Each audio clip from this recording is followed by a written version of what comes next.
I'm Chad Ruthermans, And I'm Andy Kinnick. and welcome to NOCLIP Pocket. Unleash the power. Today, we're going to be talking about Solar Ash, a game that was developed by Heart Machine, was published by Annapurna Interactive, and was released in 2021 on Windows, PS4, and PS5. But first, if you give us a like or a rating, it would be greatly appreciated. Solar Ash is a 3D platformer, I would say. And it's a game that is split into two parts, essentially. There's the part that is the 3D platforming challenges, and then there's exploration.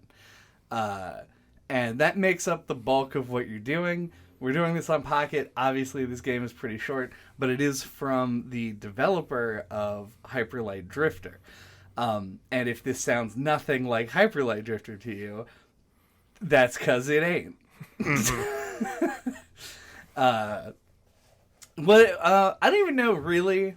I want to meet out sort of like different parts of this, because I feel strongly medium about a lot of the things in this game. But I think that I guess the thing that makes the most sense, if you're somebody who came to this podcast and doesn't know this game, the important thing to get into in its relationship to Hyperlight Drifter is largely an aesthetic one. The soundtrack, once again, has Disaster Piece in it. I don't know if I watched part of the credits and they were listed as like sound design, but not like the soundtrack itself, but maybe there's still a relation there. I'm not actually sure. But it does sound very similar to Hyperlight. Yeah. And it looks a lot like Hyperlight as well, just now it's in 3D. Yeah. I guess, I think a good place to start is, the fact that Hyperlight Drifter seemed to immediately catch on and, have people, excited about it coming out and, thinking it was really cool. And it did kind of go on to become, an indie, classic, I guess. Yeah, for sure. For people, but Solar Ash seemed to have been the exact opposite, where it was revealed and people were like, that's weird, and then kind of promptly forgot about it. It really skated under the radar. Nice. For a lot of people, and myself included, because I remember they revealed it and I was like, oh shit, Heart Machine's next game. Because I liked Hyperlight Drifter a lot, and I remember it looked like a weird platforming thing where you skate around through the clouds, which appeals to me. Yeah. But there's something about it that just didn't click. And then I remember you got it when it came out and were playing it, and you were in the city level, which I think is the worst one in the game. But it is. I don't know. Just for some reason, it just didn't make a good first impression, or it doesn't stand out or seem as I think you see Hyperlight Drifter and you're like, oh, it's a more combat focused, A Link to the Past, top down style game, and it has a nice visual style. Whereas with Solar Ash, it's kind of you see it and you're like, well, what is this game? Yeah, I think that's a big part of it. And I guess 3D platformers are more niche as well. Yeah. I also think there's part of what makes Hyperlight Drifter's aesthetic so interesting actually relates more than we may have thought to the pixel art style. Yeah, the lo-fi element of it. Yeah. It has that, people would describe it today as a vaporwave aesthetic. Yeah. And yeah, a jewel tone color palette. Right. And at the heart of that aesthetic is sort of this retro throwback idea, and to take what was a perfect representation of that and then turn it into something more modern, it loses a bit of its, I can throw puns around too, it loses a bit of its heart, you know? Yeah. It's missing something that makes the aesthetic really sing. Yeah. I think the game, actually, once I got my hands on it, looks a lot better than I expected. There was something about it, it just didn't look right, or something about it just didn't feel like it gelled in a trailer to me. I remember seeing it for the first time and thinking oh, the Hyperlight aesthetic did not translate well to 3D. I think it does better in practice, but it does lose a little charm But yeah, it's little bit more of like a, I don't know, it just doesn't work quite as well. Yeah. It's a strange sort of like mix of things, I think, because I think that the aesthetic, when you take it as a whole, like when you look at the game and are playing it, I think it brings a lot of interesting visual stuff to the table, but also it feels very hard to decipher in practice. I think a lot of the like surreal elements that worked really well in Hyperlight, which for the record is not the easiest game to read either, you kind of forgive it a little bit more because it's so rigid. Yeah. Like, you know exactly where you can be and go at any time. Yeah. I actually think that Hyperlight Drifter was like definitely messier in that department. But yeah, like something about it being a 2D game does make it easier to forgive that, because it's, yeah, as you said, it's always static. You know, it always stays the same. Yeah, and then that is just not the case in this game. In fact, a static camera, something, we'll get into this, but there were definitely some visual things that could have been done to make this game, I think, just play better, like just feel better to be in. Though I will say one of the best selling points of this game, there are two things that I think are super great that I think everybody should seek this game out if it's what they're looking for. And I think that aesthetically it is actually, it's very cool. Yeah, like other people aren't really making games that look like this. Yeah. Like it almost kind of feels like its own throwback to something like from like the Dreamcast or something. Like you make obvious comparisons to Jet Set Radio. Yeah. And things of that nature. Wind Waker, you know, other like cel shady experimental visual styles of the time. Yeah. And the other thing that I would have to emphasize about this game is that the movement mechanics are incredible. I think they're really, really well executed.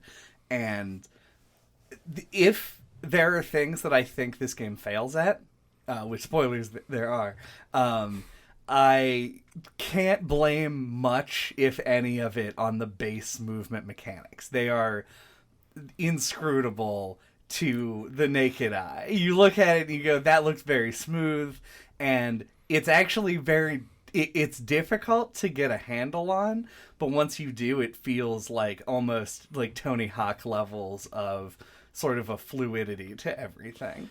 No, yeah, it does feel really good, and I just brought up Jet Set Radio. I have not played it, so I don't know exactly what kind of game it is or what you do in it. I have a vague idea, but like the idea of like a rollerblading or whatever, some kind of fast movement, like flowy platformer like this, just felt like something I, like at least in a 3D game, like I hadn't really seen before. There's stuff that's like kind of similar, like something like Mirror's Edge is obviously about like a flow state, and something like Ori is a lot like, you know, like zipping around and like, you know, like always keeping your momentum and stuff. So there's stuff that's like kind of similar, but like this, it felt like such like a no-brainer idea once you see it in motion. Yeah. Like just like zipping around the clouds and jumping around a million feet. Yeah, and to do it in the genre of a 3D platformer, like the game needs to both be fluid in terms of speed and what you know you can and can't interact with, and also precise enough for you to be able to actually make landings and actually be in the places you need to be. And I think it succeeds mostly. It has a few quirks here and there, like I know that there are certain situations where you'll continue to skate when you land, but it's not abundantly clear when that's going to happen. So I would occasionally roll right off the edge of a cliff. Normally you can save yourself, so it's not that bad, but it is something to keep an eye out for. But by and large, like, I loved skating and boosting, and I pretty much just had the L2 button taped down because I really liked that sort of like floaty, icy movement. Just a really good time that I enjoyed immensely. Yeah, no, I would be surprised if anyone played this and didn't always have the L2 button pushed. It's very rare that you ever want to walk around. There's something I've thought about if you ever think about like developing a game yourself, as I'm sure lots of people who like games do. That's something I've always thought about, is if like you did like something like a 2D Zelda-y kind of game where you have like a dash, and like when you have something like that, people always are just dashing or rolling everywhere, like in Ocarina of Time, just rolling everywhere. And I was like, well, people like to do that because like they want to go fast. So like, what if you make that into the game as like a mechanic where like if they're out of combat and they like dash like 3 times, it just enters them into like a fast move state where they just kind of float along the ground. Yeah. Just a cool idea I've had. And this game definitely has that sort of thing, but like as its main mechanic is like moving around, like zipping around really quickly. Yeah, it's something that it reminds me a bit of Psychonauts in the form of the levitation ball. Yeah. Where you sacrifice a little bit of your like handling, they would call it in a racing your accuracy game. Yeah, your ability to like move and stop on a dime in order to get speed and jump height and stuff like that. And this feels kind of similar to that in that way, but it's more so baked directly in. It's the primary movement mechanic. It almost feels like it should just be the default movement, and you should have to hold L2 to walk. Yeah, because I would like to see how that would pan out, like in practice. Yeah. Because to me, I feel like there's probably some like tactile thing about holding it down to do it that feels good, but I have no evidence to support that. It's just like a gut feeling. There might even be an option in the menu to make it a toggle, right. And I just don't know because I didn't look at it. Same.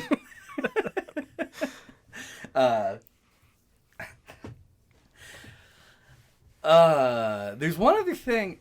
So I kind of want to go into a more broad look at the game. There's one thing I wanted to get out of the way now that I don't really want to save for the end, but you can say, no, let's do it at the end anyway. I think because it's a pocket game, that stuff doesn't matter as much. Sure. I think, so one of the main differences between this game and Hyperlight Drifter, in addition to it being a completely different kind of game, is that Hyperlight Drifter famously didn't have words in it. Like, all of the tutorials were told IKEA style, where with just like diagrams of what you're supposed to be doing. And this game has a lot of fucking words in it. Like a whole lot of words and voice acting, which isn't bad. Like, I don't think the voice acting is super bad or anything. But I think that the amount of lore and dialogue is potentially kind of bad. Mainly because I don't think that it did much for my understanding of the story. It mostly was just background information on the characters. And I hate Sid as a character. I think that Sid would be better served as a faceless pillar that you interact with.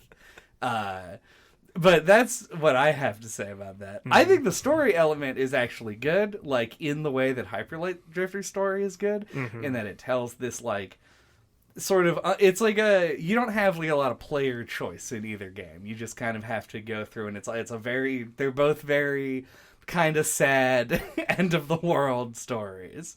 But it was all of the lore and dialogue that I thought was a bit much. I feel like I kind of know what you're getting at, but would just describe it very differently. Okay. Because, like, to me, this game still felt like it had very little dialogue and story compared to, like, your average game. Like, at least, like, 3D games with stories tend to have a lot more of it. On average. I was thinking about it in comparison to Hyperlight Drifter, where it had like almost nothing. And I think I remember on that episode wishing that there had been a little bit more. And in this one, I think it goes to the other side, where I do think it has a little too much. I think Hyperlight Drifter definitely benefited by leaving more of it to your imagination. And I think this also would have been the same, like outside of like the main story, like the interaction with like the goddess with the needle in her chest. Yeah. Because I thought all that, like the main story was cool. And I actually thought Sid really worked well as a character. Like that was the one character I would have said that I do like. But I don't know. Yeah, I think it's just a difference of taste. Like it felt pretty unintrusive to me. But yeah. And you can correct me if I'm wrong, but like I've always in my head think of you as somebody who's like really binary with stuff like this, where it's like if it's like a fast-paced action-y game, like you just want to do that and you don't want to have to stop for story, or like if you want to have like a story game, you want to like have the story and that be the thing you're doing. Yeah, that's pretty accurate, I would say. There's basically, I would see it as like maybe a trinary, but where the third option is something that is more that balances them well. Something that is transcendent. So like most of the time, I think games as a whole are better when they focus on a single element. Like either they want to do something really novel mechanically, or they want to tell a very nuanced story, and I'm extremely into both of those things. The exceptions, I guess, potentially the ones that prove the rule, are things like Celeste, that is a hyper-focused platform game, but has a light narrative that is very poignant and plays well into the themes of the mechanics as well. So you end up with kind of like you get something where there's a true blend, and that's good, but I find those games to be rare. This, I don't think, pulls it off. Mm-hmm. I think that this is a well-developed mechanical system that is novel and interesting, and then something. I liked the overall, like you said, I like the overall story and sort of like the larger themes, but I don't think that all of the additional narrative stuff really added much to my experience. Yeah, like something like finding the caches is something that highlights it really well, where it does feel like it stands out a lot when you have to stand still and listen to it in this game. Yeah. It's just about just constantly running around. Well, and also, and I just want to mention this, it's almost potentially the whole reason I brought up the story, is that we both like the overall narrative. There's a crash land on a dying planet, essentially. A big cataclysm is about to happen that's going to destroy all life, that kind of a thing, or most life, I guess. Mm-hmm. And then you have something that you think, the technology that you think the starseed that can end the cataclysm or overtake the void, and even when you think that isn't the case, maybe it can go back and restart it. And spoilers, at the end of the game, if you choose to destroy the starseed, you become a big monster who is overcome with their guilt and regret. And then in the middle of the game, they have this weird, like, dark comedy thing that is, like, absurdist, where there are these lobster aliens who died in really, like, goofy ways. Like, one of them literally crash-landed their ship onto a large pile of pillows that were inexplicably in the area. Mm-hmm. That is just called out in the dialogue. It's not like it is... you can like look at the environment and it's like a little bit of a visual gag. They just explicitly say it in words. Mm-hmm. And I think it's a bad use. And not that I don't like jokes, though. Gear up for this month where I talk about how I don't like jokes. I swear to God, I like jokes. In this game, it doesn't feel like they should be making just obvious jokes. Mm-hmm. It feels awkward and weird, and I didn't really like it. And all of them are like that. They're like, oh, we're gonna bathe in the hot springs. Ooh, it's acid. Yeah. Like, I don't know. It doesn't land for me. Yeah, I don't know what they were going for with that either. It's strange. But that's it. I like I said, I like the overall story and stuff like that. So. Yeah. It feels like it takes some of the stuff. It's just a hard tightrope to walk, because like it is like optional stuff for the most part.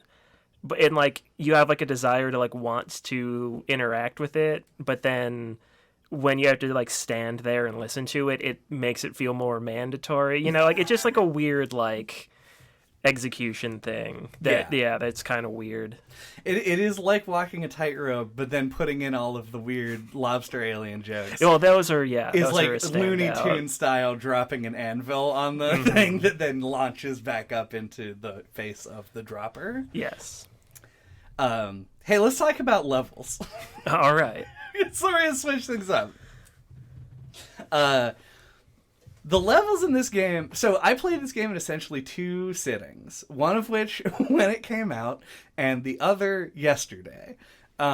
which is a weird way to play it, for sure. But one, I mentioned before, once you get a hang of the controls, they feel very natural.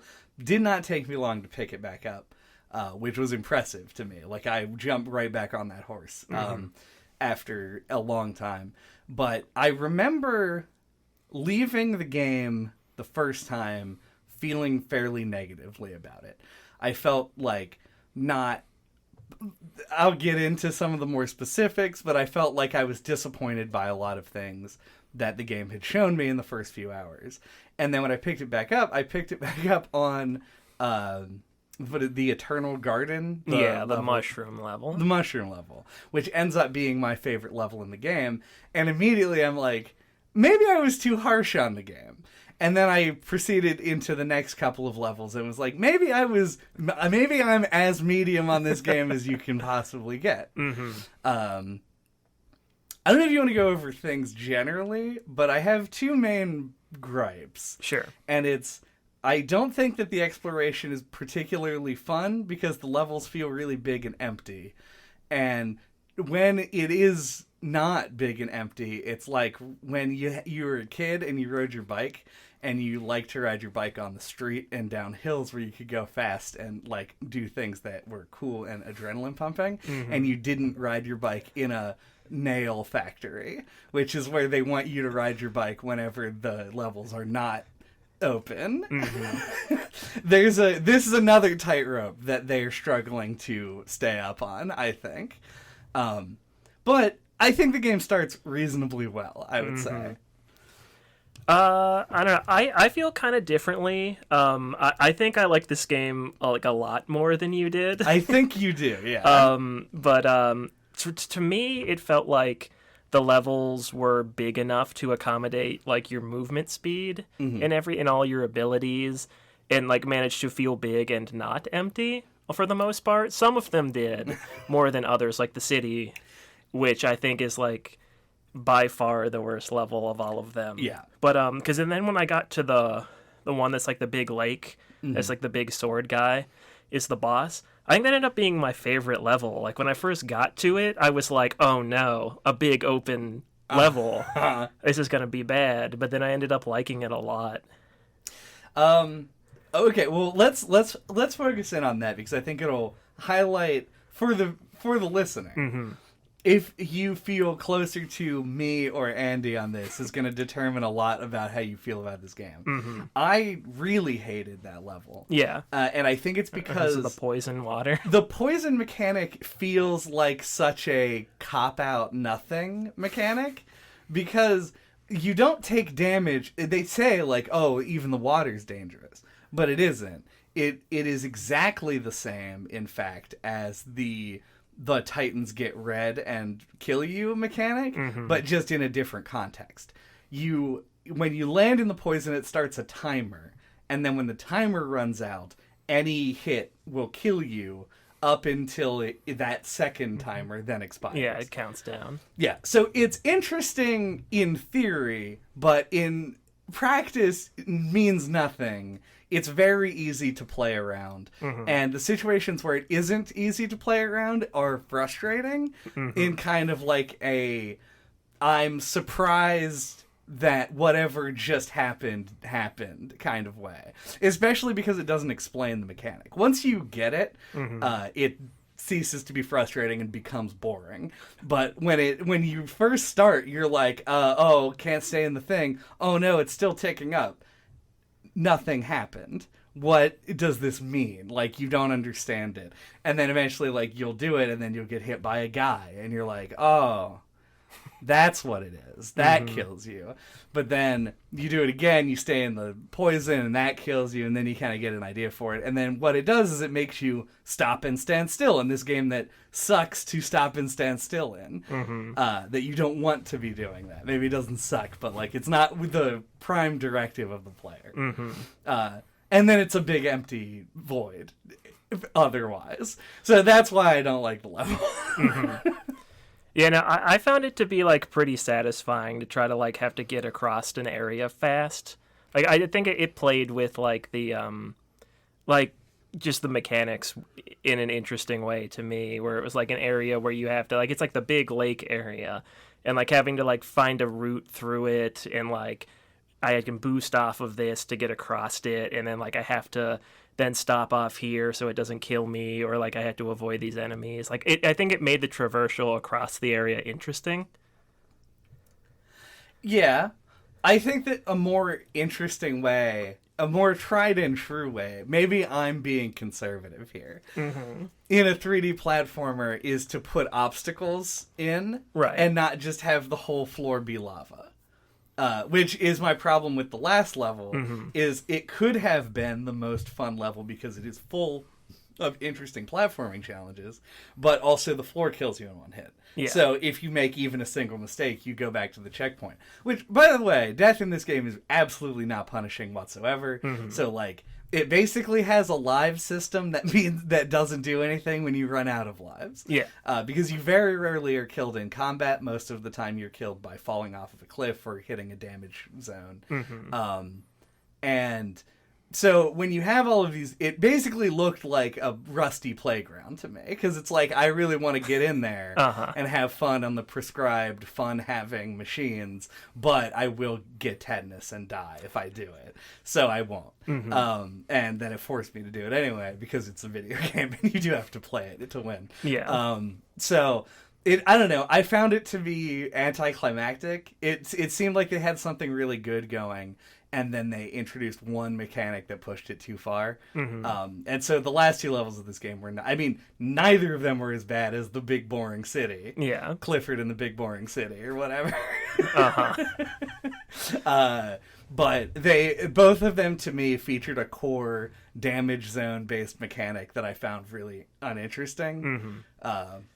Yeah, no, I agree more with the lava. Like, yeah, instant death pits aren't the greatest. I don't know what other video game developers are doing. I think Mario got it right, where you fall in the lava and it lets you, like, give you 3 chances to get out. Yeah. But also, something like that would have been fire. Nice. Yeah. That's the important part. And then it makes it hard for you to control yourself. Yeah. But yeah, something like that would have been nice, where you could have fallen in the lava and then had a chance to recover. Like maybe you use the grappling hook or something to get out. Yep. But no, yeah, I don't know. I liked the acid lake as like a difference in kind, and it felt like it was like mostly confined to that central location and was fun to like boost across for me.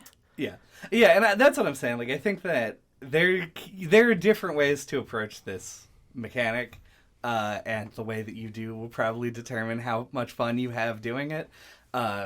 And I just didn't, like, I couldn't have fun with it. But if you can, hey, it's probably a pretty cool level for you. I think the boss is really cool, but we'll talk about bosses in a hot second. Yeah, I just thought it looked really cool.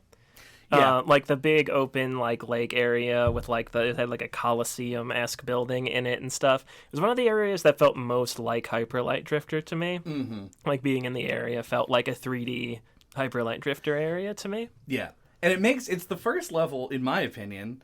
There are other levels that use it a little bit, but that really focus on the, like, there's like a Mario Galaxy element to this game, where your local gravity is like dictated by where you are in the map. So that level had a lot of like vertical spaces and places that you could climb up using the weird gravity. And the last level does as well.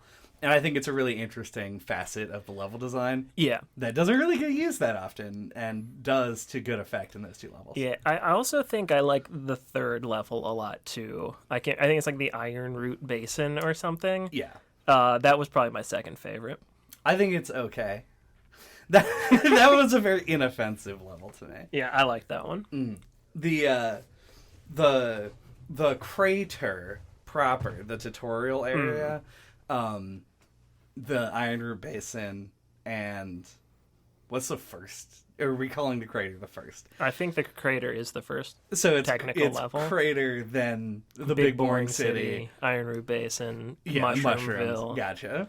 I wanted to make sure I wasn't missing one when you said third, because I wasn't really counting crater as one. So that I do have a complete knowledge of the. You didn't forget levels. one. That's good.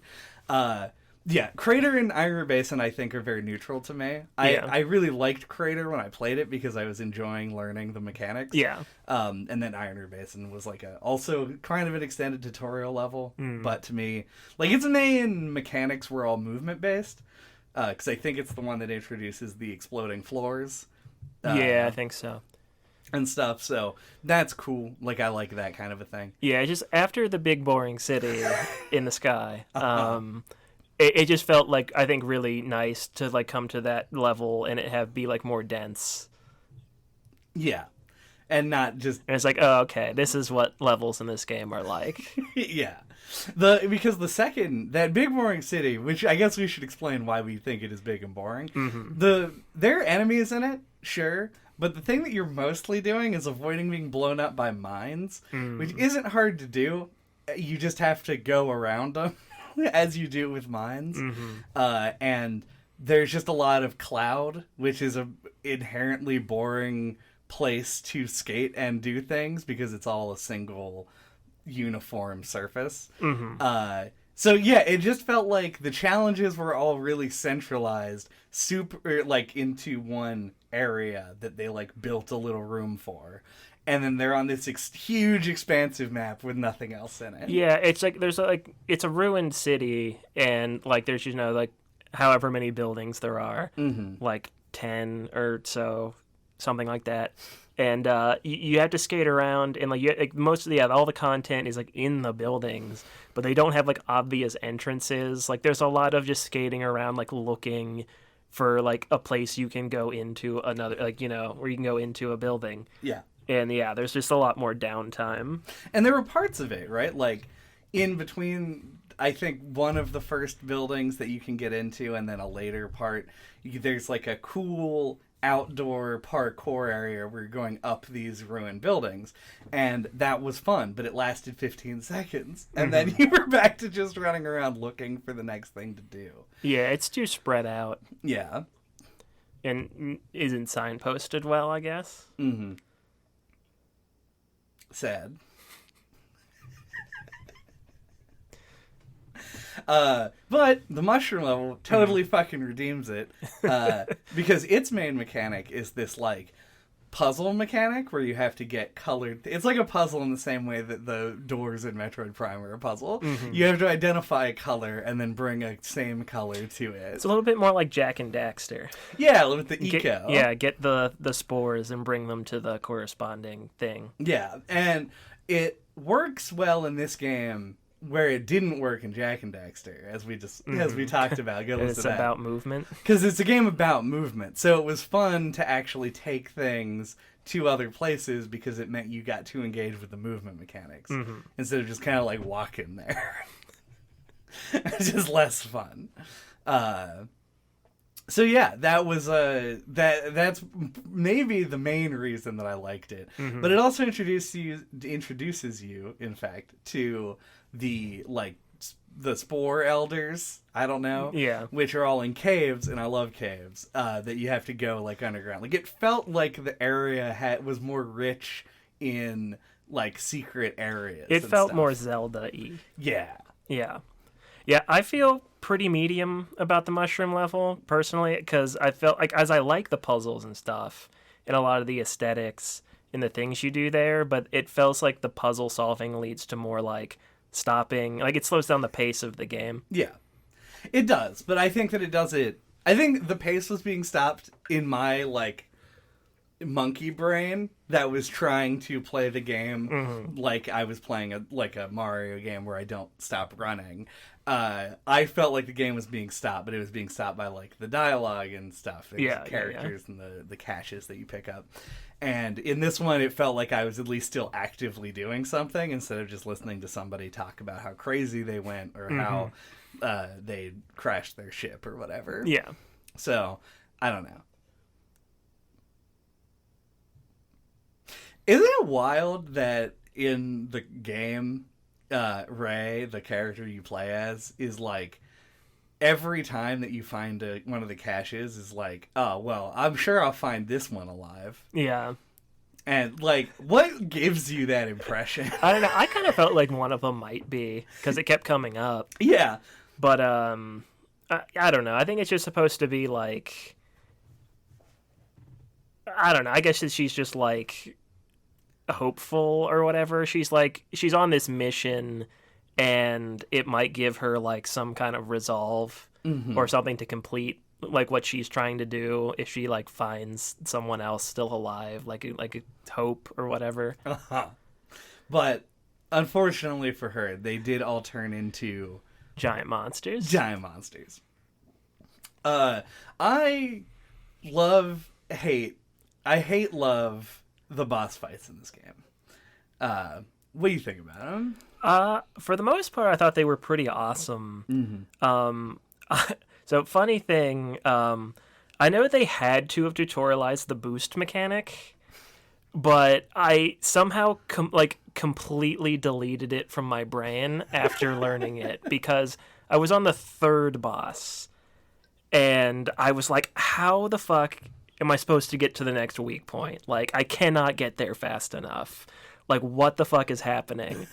And so I ended up I tried it probably 10 times and then looked it up on YouTube and immediately the person boosts and I'm like, is there a boost mechanic? And I had somehow completely forgotten about it. And I had played the whole game in 2 sittings. Yeah. So it wasn't like with you where I took months off. Yeah. To be fair, I also forgot the time slip mechanic pretty much. Or rather, I forgot its utility. Because it took me a long time to remember that when you used it, you could do the R1 from further away. So to me, it was just slowing the game down. And so I said, fuck that, I'm never going to even press that button. If I can't do it at full speed, I'm not going to do it at all. And then later on, I was doing a boss and was the same thing happened to me. I was like, how the fuck am I supposed to? It's oh, fuck, right. I forgot. But, so I found the first boss to be really hard. Yeah? Because, it was, hard to, get in between the things quick enough. But, I was able to do it without the boost. And then the second one, I don't really remember. I think it was pretty easy. And then the third one was doable after I remembered you could boost. And, but, I found them to be in kind of a sweet spot where, they each were, challenging at first, but then were totally doable. They felt really satisfying, I think, for the most part. And were big cool monsters to skate around on. It's cool. It's they're what you would want from this kind of game, where it's about skating around these big environments. So you take the boss and you make it a big thing you skate around on. Yeah. So I thought they had some jank in spots. Where it felt like they specifically meticulously placed out the platforms so it would be really awkward and you had to do one jump on this one and then 2 jumps and it was hard to judge. But for the most part, I thought they worked pretty well. Yeah.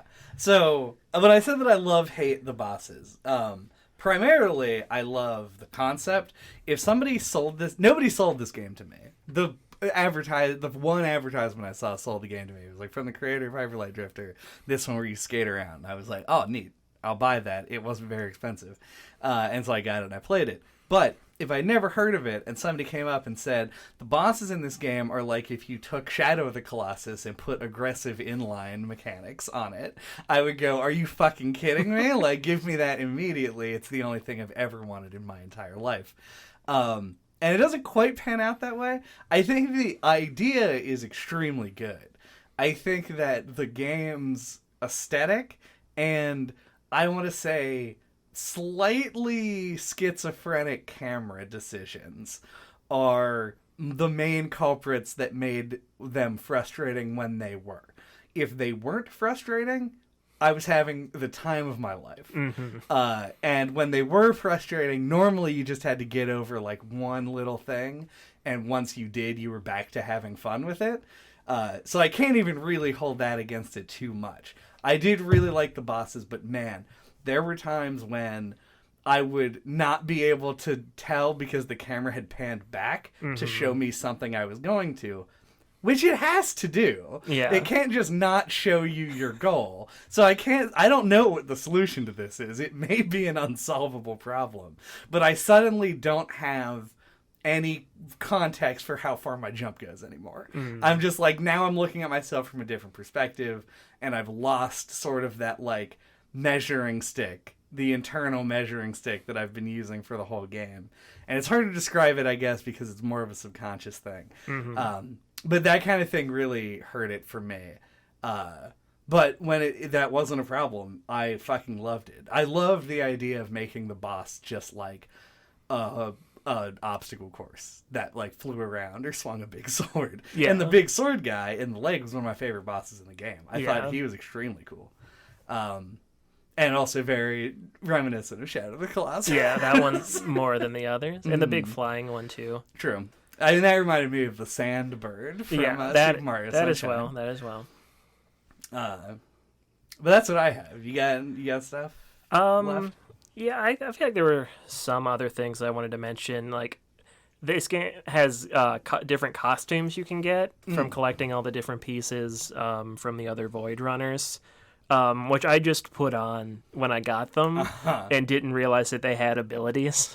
But I don't know. Like I switched them all and never noticed that they were giving me abilities. So yeah, I don't know. It just seems like kind of a weird mechanical thing.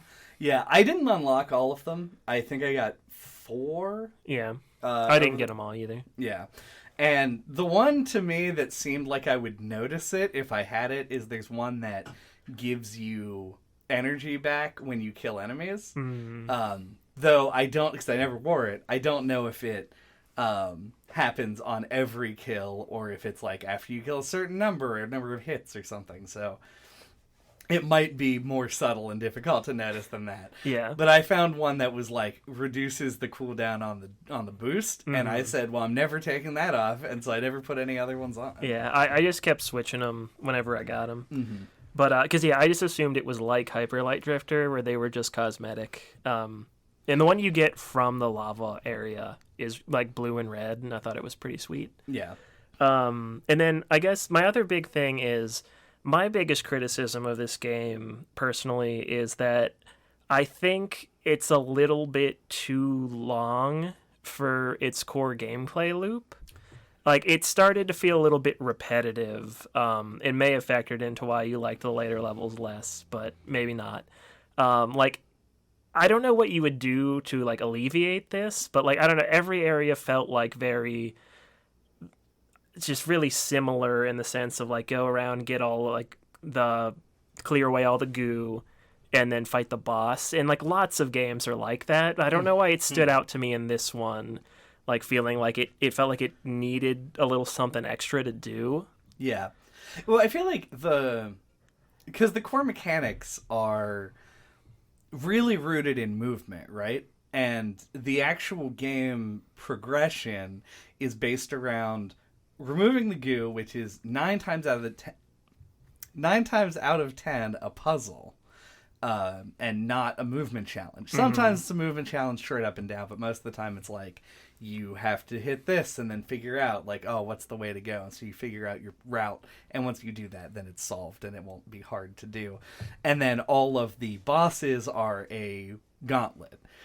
I think if they reduced the number of goos in the overworld and increased the number of bosses, you would find the variety better, maybe? Yeah, maybe. Or maybe there was like more of a way to introduce more of like a difference in kind to the goo things. Yeah. Yeah, or something like that. Like, I don't know. I just found myself thinking like if they just removed one level, I think the game would have like, I don't know, felt better. Yeah, taking out the big boring city. If you just remove like one level, I don't know, maybe definitely just the boring city level. I don't know. It's more of a nitpick and not like a fully formed criticism because I don't know like what I would change about it. Yeah, but yeah, it felt like it. Yeah, could have used a little something different to keep it a little fresher as it went along. Yeah. I can kind of agree with that. I think I didn't feel like it was too long, but I also played the game in 2 sittings that were very far apart. How long to beat said 5 hours for this game, and it felt more like 8 to 10 for me. I think I finished in like about 7 or 8, something like that. At least according to my save file. And I think that the ending of this game is really great. Oh, is another thing I wanted to mention before we sign off. But you get to like the big climactic moment. You defeat all the monsters, and you go to the top of the big needle thing, the star seed, whatever. The Spear of Longinus. And you have the like option to either like destroy the star seed or to activate it, because the big goddess with the needle in her chest, who ends up being your character, like an aspect of your character, reveals to you that there's been like a cyclical thing that's been happening over and over again, and each time it happens, like the starseed is not successful and creates another monster, and it keeps happening over and over again. So anytime in a game like this, if you give me an option to break a perpetual cycle, I always do. So that's what I went with. And you end up then doing like kind of like a victory lap style thing, because you don't have any health and you can't die in this part. But you play as the goddess character, so you're like all white and ethereal, and you skate along and you fight the main character who's turned into a giant monster. Yeah. And just like a really cool spectacle, like emotional fight thing. Yeah. I will say I really love the ending. I agree. I wish that they had done anything different with the character to make it less obvious from the very beginning of the game that she is you. Oh, yeah. Because her name is Echo. Right. Which already is like a copy of something. And she has the same wispy hair that your character does. And that's kind of all you need to like figure out that maybe it took me like a boss or two, but I pretty quickly was like, this is me. And they want me to stop doing this for some Shadow of the Colossus like reason. Because they always, whenever you get to the third phase of every boss, your character's like, it sounds like they're in pain, or like they're scared or something. And so I wanted there to be more nuance to it, but it didn't take away from the impact of the actual ending, because I was not, I would say, paying the closest attention to all of the narrative detail. Did not know that the Starseed was capable of reverting time or anything like that. Yeah. And so the whole ending, I was like, oh, now I get it. Yeah, they did bring it up explicitly, but it was probably near the beginning. In an earlier part, that you forgot about. Yeah. I actually didn't see it coming that Echo was you. Suck it, idiot. You dumb shit. Yeah. But this kind of stuff continuing to be weird, because I immediately called that Azrael and Delta 6 were the same person, so I had a moment of not realizing what you were talking about, but yes. So, I guess everybody's different. Everybody's a little different, All right. Oh, just one more random thing. Yep. That I wanted to say was I looked up the voice actors on IMDb because one of them sounded like one of the that mushroom elder guys sounded exactly like Ian McKellen to me, and I was pretty sure it wasn't going to be him, but I was like, was that like a Kickstarter thing? Like, if we get this much money, we'll hire Ian McKellen? Answer no. And then there was another one of the Void Runners that sounded just like Gates McFadden, who is Dr. Crusher in Star Trek. Also not her. I just thought that was weird. Like, I wonder if that was intentional. That they wanted, like, can you do like an Ian McKellen style voice? We were thinking this character would have like an Ian McKellen voice. Can you do that? That just stood out to me as like a weird thing, because like getting someone like Gates McFadden seems a lot more doable because it's like a sci-fi game, and she probably doesn't command as high of a price as Sir Ian McKellen. But it wasn't her. Yeah, that knighthood puts a premium on your involvement. So just wanted to say that. Yeah. Now I want to have McFadden thoughts, but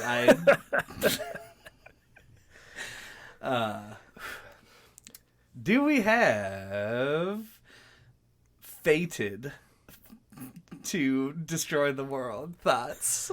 My fated to destroy the world thoughts are I like this game a lot. I watched you play like some of the last level and stuff.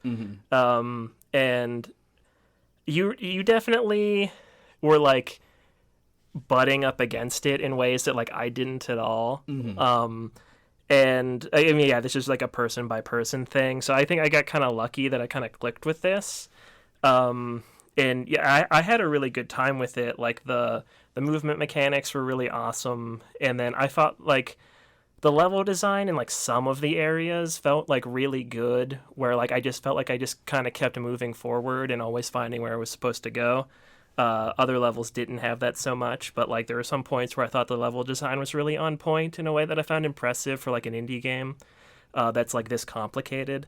Yeah, so like I don't know, I really gelled with this game a lot and enjoyed it a lot more than I expected because yeah, as we were talking at the beginning, I think it like went under the radar for a lot of people, and I think it deserves more of like attention. Like I feel like it came out and like literally no one talked about it. Like it was really weird. Like it was just like immediately forgotten about. But yeah, like really cool, really impressive. Like especially you think about like I said, it's an indie game, and their last game was Hyperlight Drifter, which is like a pixel art top down game. Looks a lot more indie like on its face, you know, when you look at it. And this is like a big jump up, and I think they handled it like it almost makes me think of like a PS2 game or something where like developers were like making really ambitious stuff, and there were a lot of kinks to work out. So like some games would do it a lot better than others, like, you know, just translating things into 3D. And I think they do a really good job, but it does lack like some polish in some areas. Like it does have some jank, and it does have like some like, you know, some issues that don't make it like, you know, like as good as it could be. But I think it's impressive for the team, you know, like I don't know, it sits in a really weird middle ground where like because it's like almost there in a lot of ways, it can make it easy to like think really critical of it and be like, it could have been so much better if only it did A, B, and C. So yeah, I think it's kind of unfortunate that it falls into that area and probably will for a lot of people. But I don't know, I really enjoyed my time with it, and glad that we have this podcast because I probably would have been like, eh. Like it gives like it makes a really first impression, I think, on a lot of people, and I'm glad that I actually played it. Yeah. You took my snappy one-liner, sort of, when you mentioned the PS2 era. My final thoughts here are really, I think that 15 years ago, this game would have been a masterpiece. A disaster piece, even. But, unfortunately, I think I am now too spoiled by video games, and I felt like where I wanted to have so much fun with the game, with its mechanics, I kept getting reined in either by the level design being too open and not having enough like actual prescribed check, because you run around but you can't really interact with anything unless there's stuff there to interact with, or the nail factory problem where everything kills you in a second. And those really like reined in the amount of fun that I was able to have with it, even though I wanted to engage really badly.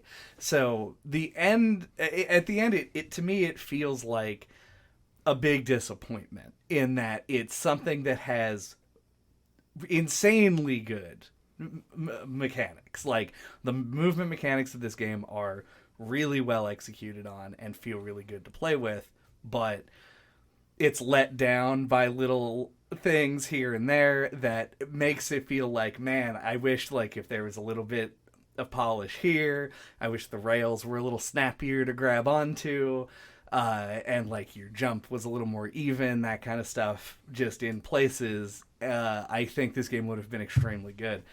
It's a ton of great ideas in a very flawed package. And so I came out of this game not really happy with it, but wanting to be. Like, I like it, but it just isn't there as, like, a game I love. And I think part of the reason that I didn't find the game too long is because I kept waiting for it to hit, like, a critical mass, and it just never really did. So, yeah. It's a great idea, and an okay game.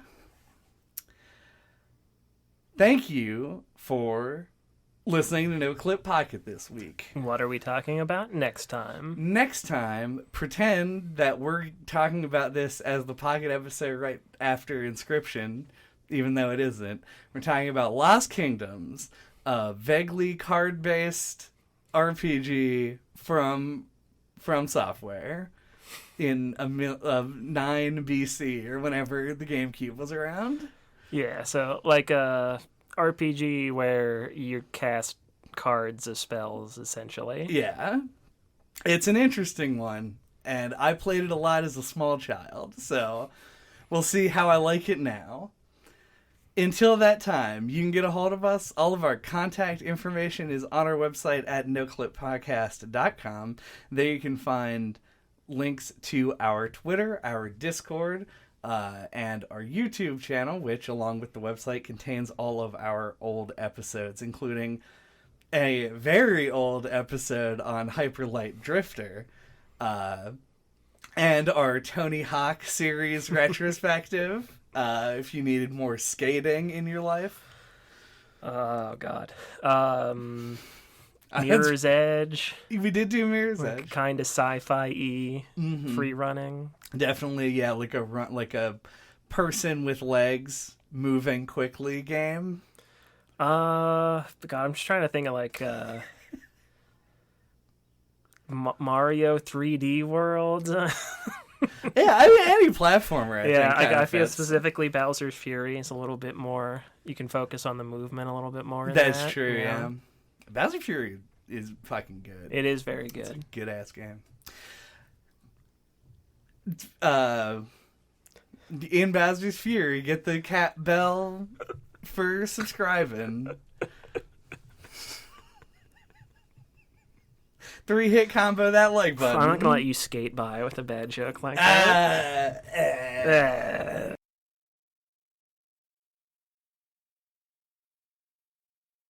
Welcome to the NoClip Godcast. Praise him.